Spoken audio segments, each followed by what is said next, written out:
Onivia, League of Legends highlights. As they expected, the Nocturne will flex to jungle, but the Gnar pick has actually been a recent change from Rich in terms of his playstyle. He's played it quite a bit already, even this season, and I think he's actually pretty good on it. He's going to get Gory over here if he wants to very, very quickly, and you can see DRX not wanting to take too much. Yeah, he's going to come on in here. And Narbar is slowly ticking down as Gori and Kellen should be able to move on in here. Peanut gets over that wall, and they're just waiting out the Rich Narbar, but are they going to be able to wait enough time? Is okay, there's the equalizer. Immediately Kellen goes in, but he might be the sacrificial lamb as First Blood goes to the Akali. In goes Peanut now as Becca's getting taken down low as Gori flashes his way out. He survives for a long time, but it's not quite long enough as Doctarm not going to find the Q or the E, and I believe that Nongshim were able to grab themselves the Rift Herald. Yes, this Drake is just going over for free. You sent Pioshik to the top side of the map, but he's not going to be able to get anything for this. Nope. And this is a really bad exchange of macro on the map for DRX. However, yeah, that's a dead Rich. He's real dead. As Solka, of course, those Merc Treads making life pretty good, and there's the 5-point strike for the solo kill onto the Twisted Fate. Down on the bottom side, though, let's see whether this dive is going to be effective. The Varus immediately gets taken down as Doctarm is also dead. Thankfully, the turret didn't decide to take anybody else down, and there were minions there, and therefore it's just a 1-for-1. But both 80 carries down. It's basically a moot point as Callan is just dead as well. So it's another trade of supports. And if you're DRX, you're like, well, I guess we're back to square one. Nongshim, cut your losses, okay? You got the Drake. You don't. DRX. They will be able to lock that one down. Nongshim not too worried about losing one solitary Cloud Drake, but they wanted to try and get to a soul. They wanted to try and accelerate this game. Use everything to try and get out. This is the kind of play I was saying they should look for, but in this case, they didn't have enough information. You know, I said find somebody who's alone. That was not actually the case there. As very deep dive here from Becca. He's going to lose a lot of his health bar, but they guarantee the hit here with the Rift Herald. Yep. But they overextend so much. Okay, that's just a very dead Pioshik who is just wandering with not very much health and is just going to fall down. Ian is in a bit of an odd spot here too. I think he might get out of here just fine. Feels a little bit like the cards are falling down as Gori's going to find himself the gold card. And in goes Peanut, finds another stride breaker, and the kickback is going to connect. Kingan's actually doing everything that he can to try and get out of this one, but another gold card comes in, and he wasn't making it out alive. So that is 2 picks here for Nongshim. Not Live Sandbox, they're not in this game. Nope. For Nongshim. They're going to be playing tomorrow as Paranoia does come down here towards the top side of the map. Bit of a positional switch there as, Rich in a great spot to stop Kingan from getting away. Going to get a bit of his own medicine there towards the top side. This is the kind of play you need to be making as Nongshim, right? These are the kind of picks you need to look for. This is what your comp is designed to do. It's better late than never. This is what you want to do. Pioshik's going to try to trade this Drake back, actually, and look at the mid control here. Also Akali on the right side there, so nobody can actually rotate, and they know about this. They're just going to give it up again.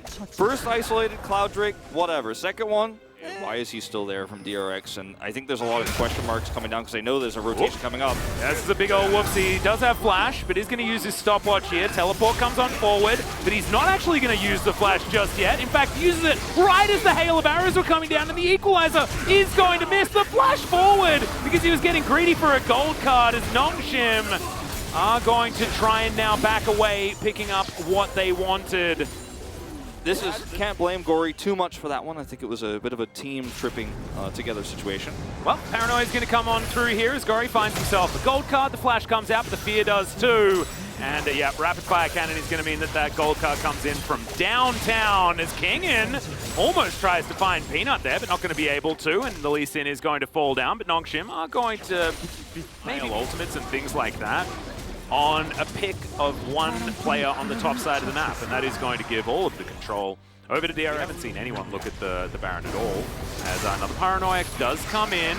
The equalizer goes down as Peanut trying to fight with Pioshik here, but Flame Spitter needs to be avoided as Rich comes down. Good flash comes out, but it's a flash Gnar. Pioshik down very, very low, but Rich is the one in trouble. There are 5 members in the area, but Rich is still alive, just straight up misses that wallop completely though, and that is going to be blocked immediately by Becca, but now Unbreakable is on cooldown, but Nongshim is going to be hard to get these health bars back up again. Kellen Kingan pretty so low, yeah, exactly. Kingan fighting against Rich, but he's down relatively low.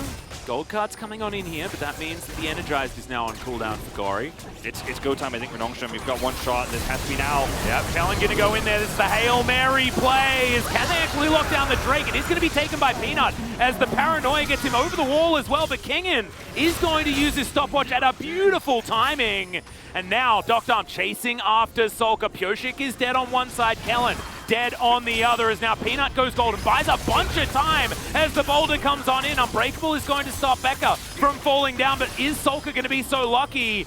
Peanut now trying to find the fear. They don't really, as Gory's just going to get taken down. Exploded with all of that damage. Oh my goodness, the poke flying back and forth. It is going to be Becca, but it's traded for Docdom, and it's Docdom gets hit there on his way out. Now this looks like a Baron. Yeah, looks like we're trying to 50-50 on this one as well, as we'll see whether the vision will come through. Of course, Destiny is going to be able to force that, as there's the paranoia. Kingin goes over, gets the kick onto Peanut, but Peanut is ignoring the Baron. The Baron is down so low. It is going to be taken there by Pioshik, but 2 dead already. It's both solo lanes.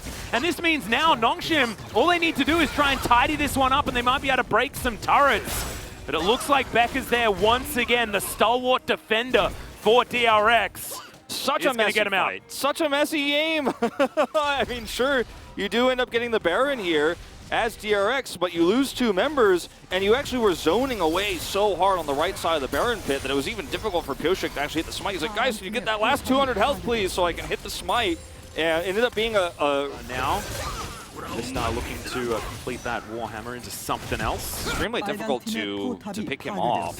He's so mobile, but can he actually get damaged on an extended fight? That's the question. When equalizers are on, the 10-second cooldown, it feels like. Love this brute force from DRX. They're just going to be able to get in here, take down the inhibitor turret. Inhibitor going to follow as looks like Nongshim are going to try and trade with the bottom side of the map. Stop the backs, says everyone. And looks like Gory should be able to do this. Lichbane is going to rip through this turret. Super easy. He's going to get the inhibitor for sure. The question is how much time can DRX afford to lose here? And can he get out of here as well as he takes the inhibitor, immediately Destiny's, gates out, and that is going to get him enough space, as you can see. Nongshim playing around this really, really nicely with the split ability of the Twisted Fate. I am surprised he got away with that too, but they just were not able to pinpoint exactly where he went and did not want to take a risk when they could get collapsed upon by this Nocturne. Even though we haven't seen it utilized perfectly for Nongshim this entire game, there have been moments for Peanut, right? He's actually the only one who's doing extremely well. It's 3-0 and 7. Yeah. If you do try to collapse onto Gory and then get caught by Peanut and lose somebody, you actually lose the game. And we're 40 minutes in, so got to be careful. Yeah, this is now Cloud Soul point from both of these teams as Rich is going down very, very low. Concussive blows will connect. The flash out comes through as Kellen gets on over. That's a 2-man stun with the solar flares. Now Paranoia comes in, but it's beautiful positioning of the equalizer, and Kellen is already dead. Now Nongshim, they need to try and do something about this. Becca, the Unbreakable is just so damn good from this guy. Gory takes a lot of his health bar. Is going to make it out. Peanut also limping out of this one as Docdom, very healthy, but Solka now on the flank. Gory's in trouble. Rich teleported back in. He's now at full health, but Gory's not so lucky. Pioshik just going to try and burn down Docdom, but Docdom's going to be okay. And now it's the power of the Ezreal. Oh, is it? It's the power of the Akali. I tell a lie. Solka pops in, 5-point strike for about 1 billion damage. And this should be DRX taking us to game 3. It certainly will be. What a crazy game. Back and forth from start to finish. This is probably our highest kill game of the season. 27 as the Nexus turrets come under fire here. DRX coming in big. Yeah, well, it's not over just yet as Kellen's getting on over. Look, I say that and always Solka just quietens me down. And I'm okay with it as Solka is going to tank up this turret for a while, but the turret not going to tank up him as now the Nexus will be taken. Only a 2,000 gold lead at the end, still a pretty close affair, but DRX will take us to a game number 3, and Nongshim